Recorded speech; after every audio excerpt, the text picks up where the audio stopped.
मी त्या आमदाराला दोष देणार नाही, दोष तुम्हाला देईल. आपल्याच गद्दारांनी त्याला इथं आणलं. 30 वर्ष केलेलं काम 3 महिन्यात धुळीला मिळवलं. स्वतःचा स्वाभिमान ऐकून आज बाहेर त्यांचा कारभार आपण पाहतोय. आज ओंकारेश्वर इथं प्रचाराचा शुभारंभ आणि त्या कार्यक्रमासाठी उपस्थित कार्यक्रमाच्या वर्षाचे आणि तालुका पंचायतचे आणि समोर बसलेले ते नेते मंडळी कार्यकर्ते या सगळ्यांना मी पहिल्यांदा त्यांच्यासमोर नतमस्तक होतो, कारण ही निवडणूक तुमची आहे. महत्वाचं असं आहे, कुठलीही निवडणूक असो, तालुका पंचायत असो, जिल्हा परिषद असो, आमदारकी असो, आपल्या हक्काचं छत्र त्या निवडणुकीवरती असावं लागतं. दुर्दैवानं ते आज नाही. ते छत्र म्हणजे आमदार, आपल्या हक्काचा आपल्या तालुक्यातला आमदार असणं हे आपलं छत्र असतं. ते दुर्दैवानं नाही. मी त्या आमदाराला दोष देणार नाही, दोष तुम्हाला देईल. आपल्याच गद्दारांनी त्याला इथं आणलं. जे खरं बोलतो ते आपल्याच गद्दारांनी त्याला इथं आणलं, त्याला साथ दिली. 30 वर्ष केलेलं काम 3 महिन्यात धुळीला मिळवलं. काय मिळालं तुम्हाला? स्वतःचा स्वाभिमान ऐकून आज बाहेर त्यांचा कारभार आपण पाहतोय. पुन्हा ही गद्दारी या तालुका पंचायत जिल्हा परिषद मध्ये होऊ देऊ नका. कुठल्याही भूल थापेला बळी पडू नका. दादांचं आणि माझं वैचारिक लढाई, दुश्मनी नव्हे. 30 वर्ष मी त्यांना विरोध केला, पण 30 वर्षाचा वैर म्हणजे वैर नाही, तर वैचारिक लढाई. ज्यावेळेस परकीय आपल्याहून आपल्या सत्ता इंग्रजासारखं राज्य गाजवणार असतील, 2009 साली हीच परिस्थिती होती.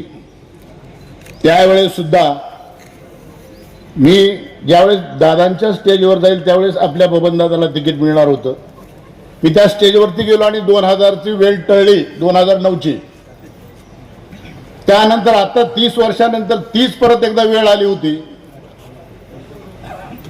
त्या 30 वर्षानंतर दादा माझ्याकडे आले आणि मला म्हणाले, रणजित भैयासाठी तुम्ही विचार करावा. माझ्या सर्व कार्यकर्त्यांनी सांगितलं 30 वर्ष आपण यांच्या विरोधात लढतोय, आपल्याला आणि कुठेही संधी दिली नाही, कुठेही येऊ दिलं नाही. पण आज त्यांच्याबरोबर जाणं हे आम्हाला पटत नाही. काही जणांनी हा माझा विचार झिडकारला. मला बऱ्याच जणांचं सहन करावं लागलं, बोलणं सहन करावं लागलं.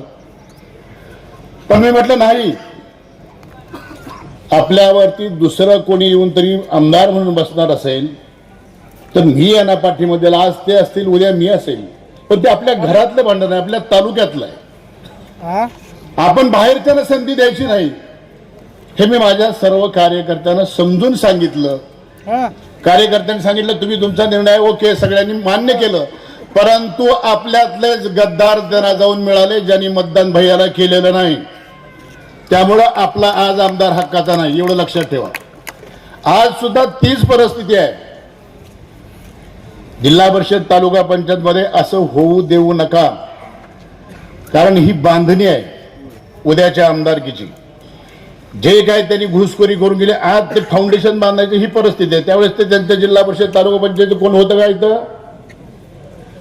त्या गटाचं किंवा त्या आमदारचं इथं जिल्हा परिषद एक सदस्य किंवा सोसायटीचा किंवा ग्रामपंचायत सरपंच त्यांचा कोण होता इथं? कोणी नव्हतं. तरी सुद्धा ते आमदार झाले. आणि आज ते फाउंडेशन पक्क करण्याच्या इराद्यानं हे तालुका पंचायत जिल्हा परिषद निवडणूक लढतायत आणि आपल्यातलेच काही गद्दार त्यांना साथ करतायत. या सगळ्यांना दूर करून आपल्याला हे 6 ते 7 दिवसाचा कालावधी आहे. केंद्रामध्ये भाजप आहे, राज्यामध्ये भाजप आहे आणि जिल्ह्यामध्ये सुद्धा भाजपच झालं पाहिजे. आमच्याविषयी तर बऱ्याचशा अफवा की मला पक्षामध्ये प्रवेश मिळवलं जे अशा इथपर्यंत सगळ्या गोष्टी झाल्या. पण दादांच्या बरोबर ज्यावेळेस बोलणं झालं होतं त्यावेळेस त्यांनी सांगितलं होतं जे आमचं ठरलं असेल त्या पद्धतीनं तुम्ही सर्व केलंय. हे असताना यामध्ये आपल्या सगळ्याला आपले जे 5 जिल्हा परिषदेचे गट दिलेले आहेत ते गट आणि तालुका पंचायतचे गट हे ताकदीनं निवडून आणल्या तर आपल्याकडे कुणाची घुसखोरी होणार नाही याची काळजी आतापासूनच आपण घेतली पाहिजे. झालं गेलं सगळं विसरून जावा आणि एकच ध्येय ठेवा.